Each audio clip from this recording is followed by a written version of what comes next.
하나님 우리 아버지와 주 예수 그리스도로부터 오는 은혜와 평강이 여러분과 함께 하시기를 바랍니다. 오늘 사순절 첫 번째 주일 우리에게 주시는 하나님의 말씀은 예수님께서 하나님의 힘에 이끌려 광야 길로 가시는 모습으로 시작합니다. 올해도 어김없이 사순절이 반복됩니다. 반복은 어느덧 익숙함으로 다가옵니다. 익숙함은 지루함으로 변질되기 십상이죠. 우리는 이미 예루살렘으로 향하는 예수님의 발걸음이 어디에서 멈춰서는지 알고 있습니다. 그는 유대인 종교 지도자들과의 충돌도 마다하지 않고 하나님 나라를 전했습니다. 결국 예고한 대로 그는 조롱받았으며 고난받다가 죽음에 이르렀습니다. 그러나 이 죽음은 허망한 장성국으로 끝나지 않습니다. 그는 부활하시고 승천하셔서 그를 믿는 모든 자들에게 영원한 생명을 약속하십니다. 이미 하나님의 자녀로 살아가는 우리에게 사순절과 부활절의 예수님의 이야기는 먼지 쌓인 옛 이야기로 추억될지도 모릅니다.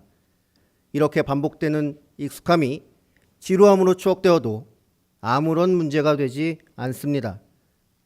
자신의 고난과 죽음을 하나님의 아들의 운명으로 받아들이고 결의에 찬 발걸음을 옮기시는 예수님. 그 모습을 그저 멍하니 바라보며 너털너털 따라가는 사람들. 목마르면 청량한 새 속의 물을 마시고 배고프면 달콤한 통 속의 음식을 먹으며 아름다운 주변의 경치를 둘러보다 보면 어느새 갈증과 굶주림으로 힘들어하는 앙상한 발걸음을 옮기던 예수님의 뒷모습은 사라져 버립니다. 그래도 괜찮습니다. 어차피 예수님은 십자가 위에서 하나님의 이름을 목 놓아 외치러 골고다 언덕을 오르실 테니까요. 그 모습도 놓친다면 갈릴리 호숫가에 가서 부활하신 예수님을 만나면 됩니다. 그 모습도 놓친다면 마가의 다락방에 임한 성령님을 구경하러 가면 그만입니다. 함께 생각해 봅시다. 왜 오늘 사순절 첫 번째 주일 우리에게 주어진 하나님의 말씀이 광야에서 시험받는 예수님의 이야기일까요? 아마도 예수님의 사순절 순례길을 따라가는 것이 보통의 일이 아니라 많은 유혹이 도사리고 있는 험난한 여정임이 분명하기 때문일 것입니다. 하나님이 이끄는 길로 가는 것이 얼마나 어려운지는 성경은 이미 많은 부분을 할애하여 보여주고 있습니다. 바로 이집트를 탈출하여 약속의 땅으로 향하는 야곱의 아들들을 통해서 말이죠. 실제로 오늘 본문은 광야로 나가다 또는 40일이라는 표현을 통해 야곱의 아들들이 이집트를 탈출하여 광야에서 유랑하던 이야기를 떠올리게 만듭니다. 출애굽기 4장 22절에 따르면 하나님은 모세에게 출애굽의 임무를 부여하면서 이스라엘을 자신의 아들이라고 지칭합니다. 세례받는 예수님께 사랑하는 내 아들이라고 하신 것처럼 말이죠. 그러한 하나님의 맏아들 이스라엘은 압제와 폭력으로 얼룩진 그들의 삶이 하나님의 우주적인 권능으로 격변한 것을 직접 목격하고도 교만과 불신으로 그들의 마음을 가득 채우고 맙니다. 광야로 인도된 이스라엘은 끊임없는 불평으로 하나님의 존재를 의심하기 시작합니다. 하나님은 이렇게 발칙한 이스라엘이 약속의 땅에서 세속에 젖어들지 않고 자신의 명령을 준행하며 살아갈 수 있는지 시험하기 시작합니다. 바야흐로 광야는 하나님의 시험의 장소로 변모하게 되고 하나님은 자신의 아들 예수를 광야로 인도합니다. 하나님의 놀라운 구원을 경험한 사람들을 모두 부패시킨 그 광야로 말입니다. 오늘 본문 1절은 예수님께서 자신의 의지가 아닌 그 영에 의해서 광야로 인도되고 있음을 알리고 있습니다. 이 영은 바로 앞서 예수님께서 세례를 받으실 때 함께한 성령님입니다.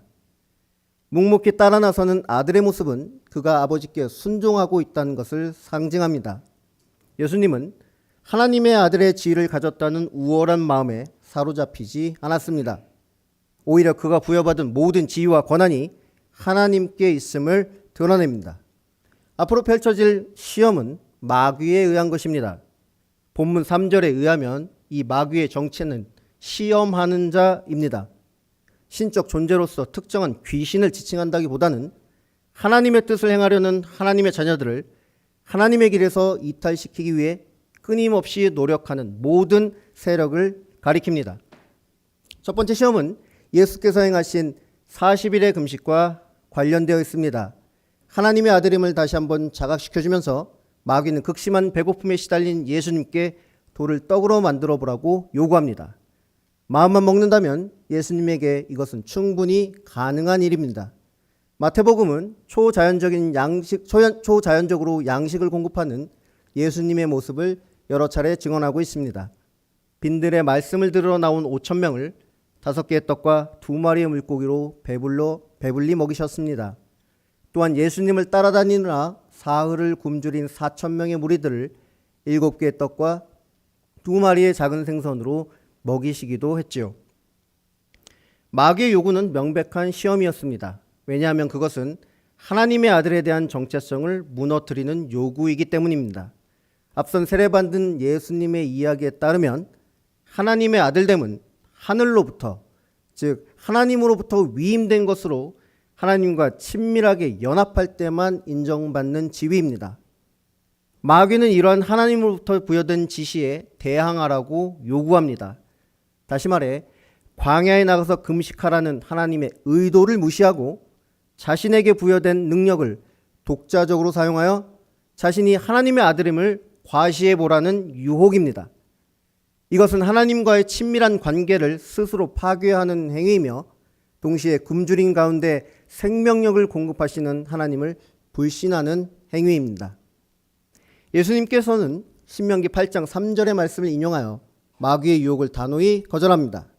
사람이 떡으로만 살 것이 아니요 하나님의 입으로부터 나오는 모든 말씀으로 살 것이라.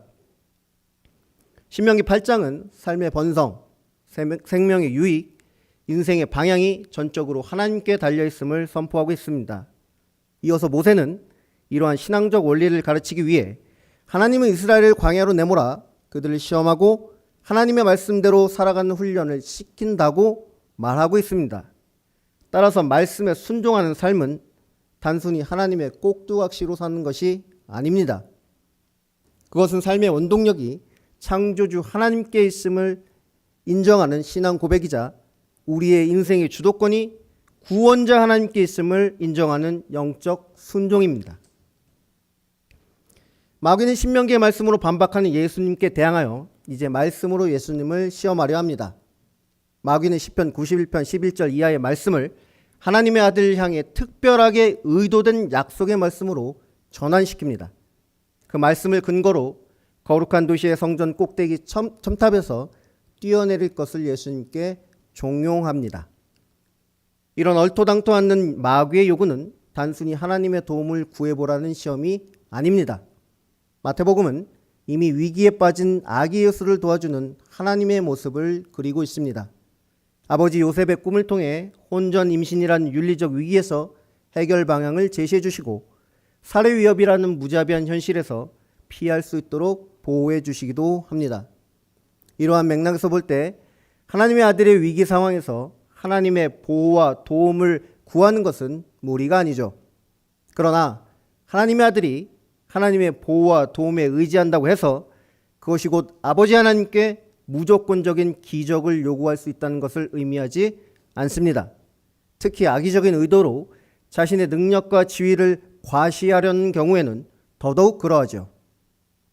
예수님께서는 다시 한번 신명기의 말씀을 빌립니다. 주 너의 하나님을 시험하지 말라. 인용된 신명기 6장 16절에 따르면 하나님을 시험하지 말라라는 경고는 광야에서 떠돌던 이스라엘이 마사에서 하나님을 시험한 일과 연관되어 있습니다.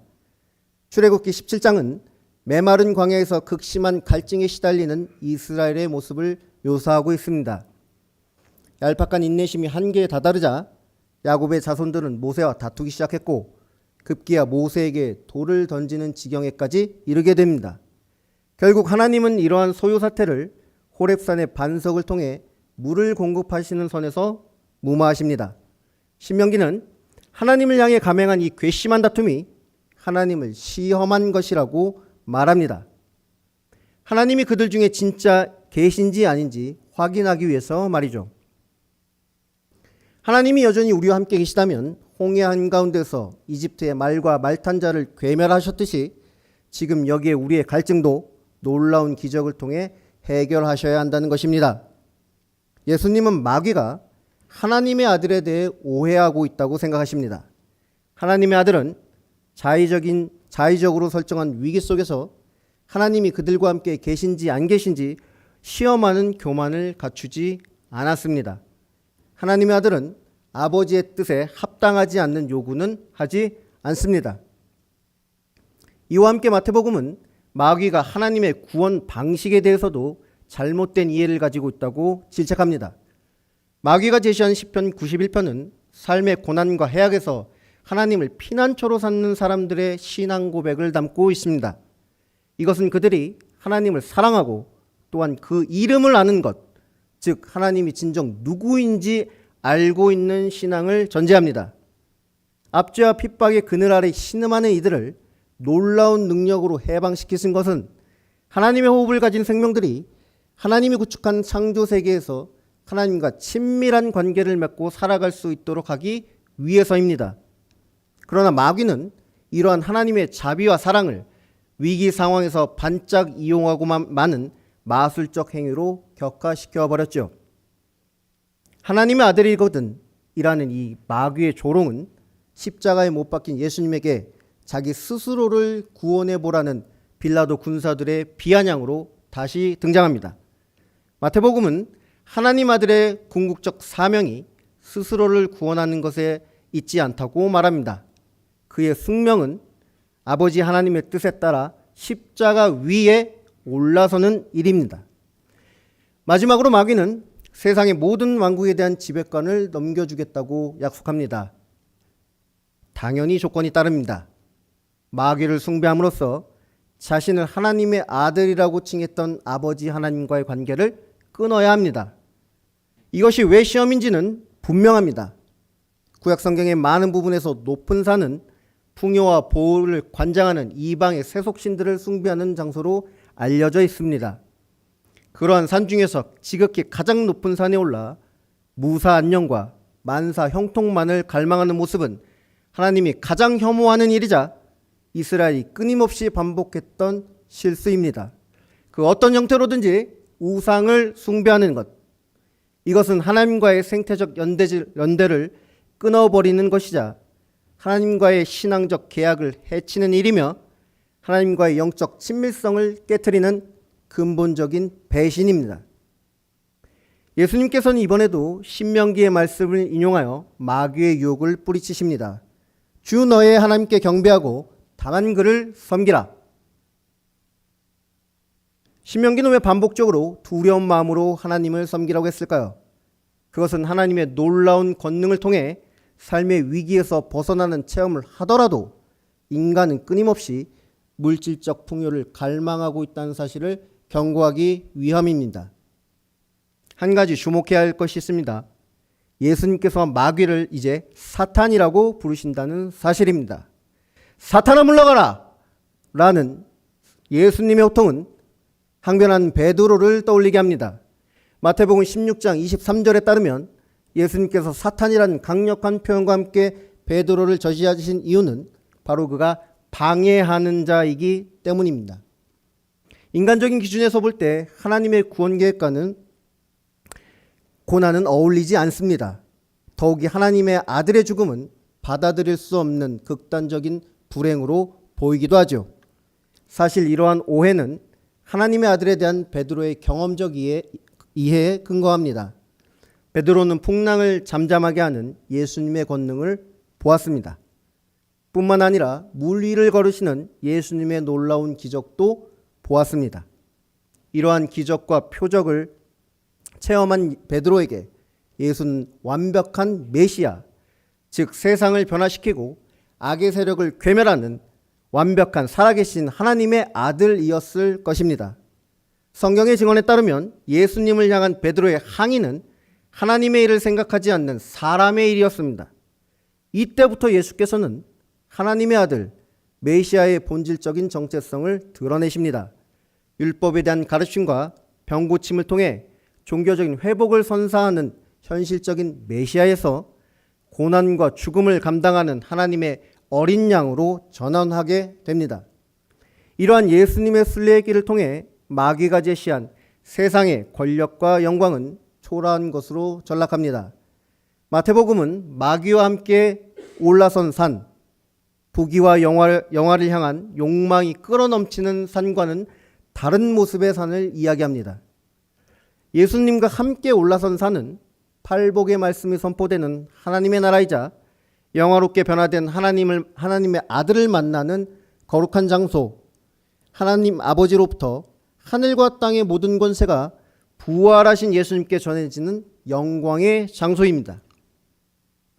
예수님의 시험 이야기는 예수님에 대한 자격 논쟁이 아닙니다. 다시 말해 그가 하나님의 아들로서 하나님의 나라를 위한 사역을 잘 감당할 수 있는지 검증하는 사건이 아닙니다. 오늘 본문은 한편으로 예수님의 정체성을 확실하게 보증하고 있습니다. 그는 하나님의 아들입니다. 하나님의 아들은 하나님 아버지의 뜻에 순종하며 하나님과 친밀한 관계 속에서만 하나님의 나라의 일을 합니다.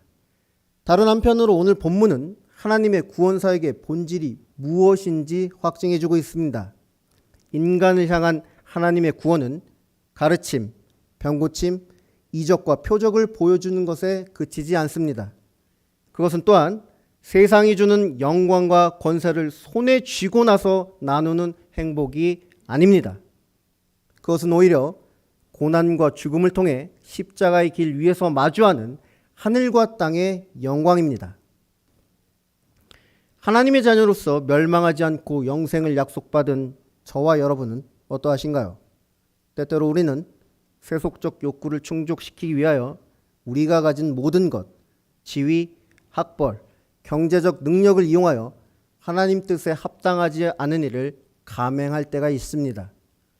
하나님께서 우리에게 허락하신 걸 가지고 자기의 이익과 자기 탐욕을 위해 전력을 다하는 태도, 이것은 진정 하나님의 자녀에게 합당한 삶의 모습은 아닐 것입니다.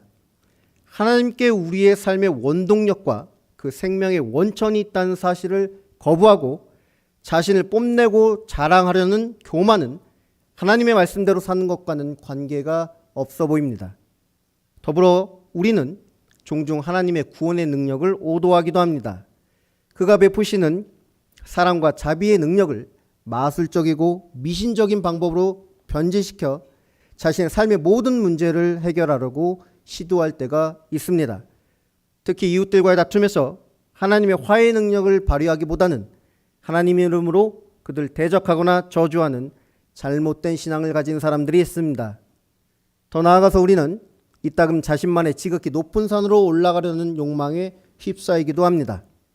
풍요와 다산, 평화와 번영을 위해 높은 산당에서 바알을 부르짖던 이스라엘, 예루살렘으로 향하는 도상에서 끊임없이 헤르몬 산을 뒤돌아보던 제자들, 세속적 가치 앞에 비굴하게 엎드린 우매함은 우리를 비켜가지 못하고 있습니다. 많은 사람들이 십자가로 향하는 예수님과 동행하는데 실패합니다. 그 이유가 과연 시험하는 자, 방해하는 자, 마귀, 사탄, 그들이 던지는 거부할 수 없는 그 달콤한 추파 때문일까요? 아닙니다. 우리가 사순절 순례길에서 아무도 모르게 슬며시 도망치는 이유는 하나님의 아들 예수가 진정 누구인지 모르기 때문이라고, 하나님이 그의 아들을 통해 하려는 구원이 진정 무엇인지 모르기 때문이라고 오늘 본문은 말하고 있습니다. 하나님께서 이집트의 압제에서 이스라엘을 해방시키신 이유는 그들 모두에게 자신이 누구인지 알리기 위함이었습니다. 북이스라엘과 남유다를 참혹하게 심판하신 이유도 그들 모두에게 자신이 누구인지 알리기 위함이었습니다. 따라서 예수님의 순례길을 따르고자 준비하며 기다리는 우리는 다음과 같은 두 가지 사실을 기억해야 합니다. 첫째로 예수님은 하나님께 속해 있습니다. 하나님은 그를 아들이라고 부르죠. 그는 하나님과의 관계를 파괴하려는 모든 유혹을 거부합니다. 그것이 심지어 자신의 생존과 관련된 일이라도, 그것이 하나님의 능력을 보여줄 수 있는 경우일지라도 또 그것이 하나님의 능력을 거머쥘 수 있는 좋은 기회일지라도 예수님은 하나님의 아들로서 하나님의 말씀, 곧 하나님의 뜻에 철저히 순종합니다. 마찬가지로 우리도 예수님의 말씀 안에 거할 때 하나님과 친밀하게 연합하여 삶의 원동력과 그 생명력을 하나님으로부터 공급받을 수 있게 됩니다. 두 번째로 예수님의 길에 동행한다는 것은 하나님의 구원 사역에 동참하는 일입니다. 하나님이 행하신 구원의 핵심은 세속적 가치를 뛰어넘어 그것을 꺾으려 하는 것에 있지 않습니다. 하나님이 행하시는 구원의 방식은 현란한 마법과 술수가 아닙니다.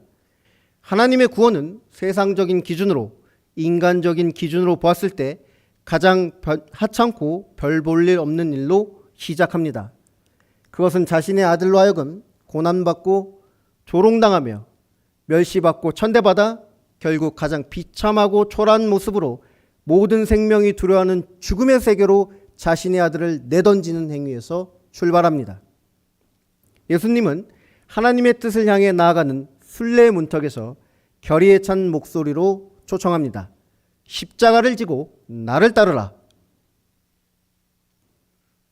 예수님의 이 말씀에 따라 저는 오늘 사순절 순례의 길로 여러분들을 초청하려고 합니다.